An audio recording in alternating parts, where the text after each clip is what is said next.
नमस्कार, आप देख रहे हैं आईपा यानी कि all India progressive politics association, वो मंच जहां हम बात करते हैं प्रगतिशील राजनीति की, उन मुद्दों की जो जन सरोकार से जुड़े हैं, वो मुद्दे जो बदलाव लाएंगे। और आज इन्हीं मुद्दों पर बात करने के लिए हमारे साथ मौजूद है सरबजीत सिंह जी, जो कि भाजपा से नामित पार्षद है। स्वागत है सर आपका। नमस्कार जी। सर, मेरा सबसे पहला सवाल कि क्योंकि आप भाजपा से हैं, राजनीति से जुड़े हुए हैं, तो मेरा सबसे पहला सवाल ये है कि इस दौरान जो अभी राजनीति चल रही है, जो भी तौर तरीके प्रचलन में हैं, अपनाए जा रहे हैं राजनीतिक पार्टियों द्वारा, आप उससे कितना संतुष्ट हैं या नहीं है? देखिए, हमारा तो ज़्यादा दूसरी पार्टियों की राजनीति से मतलब नहीं है। हम तो भारतीय जनता पार्टी के कार्यकर्ता हैं और करीब 25 साल से मैं इस पार्टी से जुड़ा हुआ हूं और पता नहीं कैसे किस समय कैसे जुड़ा और आज उसी पार्टी के साथ हूं। आज भी जो भी कुछ होता है मुझको अच्छा लगता है। पार्टी जो कर रही है अच्छा कर रही है। जिस काम के लिए मैं पार्टी के साथ जुड़ा था वो हमारे इच्छाएं और सपने इस पार्टी ने पूरी की है।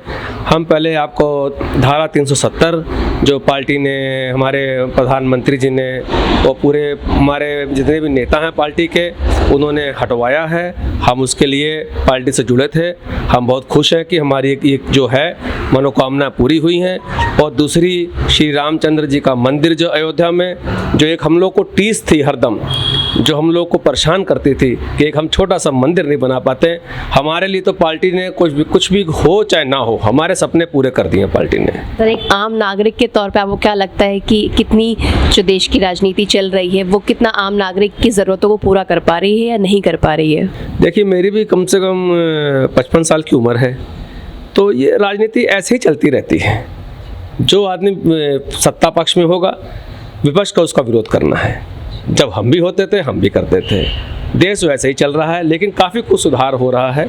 और ये भारतीय जनता पार्टी है, कोई भी ऐसा काम नहीं करा उन्होंने कि जिससे कि उनके वोटर को बढ़ावा मिले।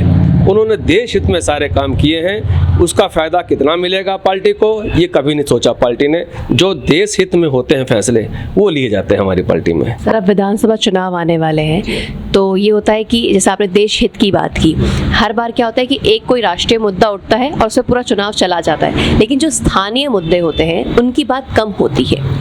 तो इसका दोषी आखिर कौन है? स्थानीय मुद्दे तो, मैं एक व्यापारी भी हूँ, अवध व्यापार मंडल में कार्यकारिणी अध्यक्ष भी हूँ और पंजाबी यूथ एसोसिएशन जो हमारी सिख समाज की है उसका मैं अध्यक्ष हूँ।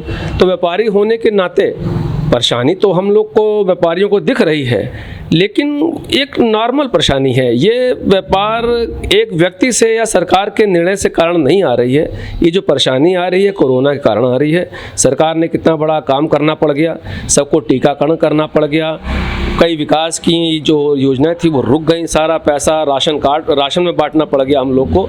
तो ये समस्या तो है ही है। स्थानीय मुद्दे तो ये हर वैसे हैं, जैसे मैं देख रहा हूँ छोटे मोटे मुद्दे बने ही रहते हैं। कोई ऐसा मुद्दा नहीं है जिससे हमारी पार्टी को नुकसान हो। अगर हम पार्टी की बात ना करके अगर आम जनता की बात करें तो उनके लिए क्या होगा? आम जनता के लिए, आम जनता में हम ही लोग ही हैं, हमारे जैसे लोग ही हैं। तो मुझको नहीं लगता है कि आदमी कुछ ऐसे विषय को लेकर बात कर रहा हो कि इस पार्टी की, किसी की सरकार के अंदर, मैं ये नहीं कर रहा कि भारतीय जनता पार्टी इसी की बात कर रहे हैं, किसी विपक्षी के पास, किसी भी दूसरे लोगों के पास कोई एक स्थानीय मुद्दा, कोई ऐसा मुद्दा एक नहीं है जिसको लेके हम लोग बात कर सकें। बाकी समस्या तो महंगाई की है ही है, हर आदमी उसमें परेशान तो हो रहा है। लेकिन जैसा कि हम लोग जानते हैं, पढ़े लिखे हैं, व्यापार मंडल से जुड़े हुए हैं, इतनी बाढ़ आई देश के अंदर पहले, उसके बाद कोरोना आ गया, फसलें खराब हुई हैं और कोरोना के कारण सारा अर्थव्यवस्था खत्म हो गई है। तो एक सिस्टम ऐसे बनता जा रहा है, किसी को दोष नहीं दे सकते हम लोग। सर, विपक्ष के दलों में आपको कौन सी पार्टी लगती है कि जो आगे चल के भाजपा के विरुद्ध सबसे स्ट्रॉन्ग पार्टी कहलाएगी? देखिए कि हमने जब से पार्टी में हम लोग जुड़े हैं तो कभी भी इलेक्शन लिया, जब भी हमारी जो सरोजिनी नगर विधानसभा है पहली बार जीती है और हमने हर बार इस सोच के लड़े थे कि हम ही जीत रहे हैं हर बार, हमारे सामने कोई नहीं है। और आज भी हमारे सामने, हमें नहीं लगता है कोई है हमारे सामने, और ना ही विपक्षी पार्टी के पास। एक तो राजनीति करना इन लोगों को मेरे समझ नहीं आता। कोई तो एक मुद्दा लेके आए ये लोग, कुछ तो ऐसा लेके आए जो हमारे जैसे लोगों को या दूसरे आम लोगों को लगे कि आप आगे आने वाले समय में कुछ करेंगे। मतलब वही होता है, कितना हम लोग को परेशानी होती है। हम तो समाज के अंदर बैठ के करते हैं। हाउस, पिछली बार हाउस नहीं चलने दिया इन लोगों ने दिल्ली में, मैं मानता हूँ, चलो नहीं चलने दिया, लेकिन उस मुद्दे को लेकर खाली हाउस खत्म हो गया, मुद्दे खत्म हो गए आपके।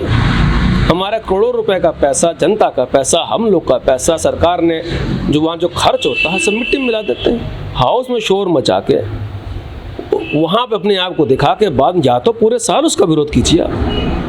तो जनता देख रही है, जनता समझ रही है, और इस समय जो जनता जो देख रही है तो हर आदमी ये समझ रहा है कि भारतीय जनता पार्टी के अलावा दूसरा कोई ऑप्शन हमें लगता नहीं है। तो इस बार के चुनाव के लिए आपको क्या लगता है कि कौन से ऐसे मुद्दे हैं जिन पे वोटर्स को, चाहे वो पुराने हो चाहे नए हो, अपने उन मुद्दों को देखकर समझकर अपने प्रत्याशी का सही चुनाव करें और अपने वोट का सही इस्तेमाल करें? वो कौन से मुद्दे हैं? देखिए, मुद्दों की बात तो कई हो सकते हैं। जो मेरा अपना नज़रिया है, मुद्दा जो 2-3 मुद्दे हैं। एक तो हमारी सरकार ने आम व्यक्ति के लिए जो मान सम्मान की भावना थी, जो उसके अंदर थोड़ा जो मान सम्मान होना चाहिए था, उसके ऊपर ध्यान दिया है। पुलिस प्रशासन ने थोड़ा अच्छा काम किया है। सरकार ने जो दबाव में रखा कि गुंडे बदमाश जैसे बैठे हुए हैं, मुझको अच्छी तरह याद है, मेरा यहाँ व्यापार है, तो कम से कम आज सरकार, भाजपा सरकार आने से पहले हम राजनीति से जुड़े होते हुए भी हमारे यहाँ पे भी आके कुछ ना कुछ फर्क इतना पड़ता था कि लोग हमसे डायरेक्ट ना मांग के किसी न किसी चंदे के रूप से वसूली करके ले जाते थे। आज वो चीज़ देखने को नहीं मिली है। किसी भी हमारे व्यापार मंडल में एक व्यक्ति ने शिकायत नहीं की है कि शायद हमारे यहाँ कोई व्यक्ति ने आके वसूली करने की कोशिश की हो। चलिए, धन्यवाद सर। ये थे सरबजीत जी। तो इस हमारे चैनल से जुड़े रहने के लिए इसे लाइक, शेयर और सब्सक्राइब करना ना भूलें। धन्यवाद।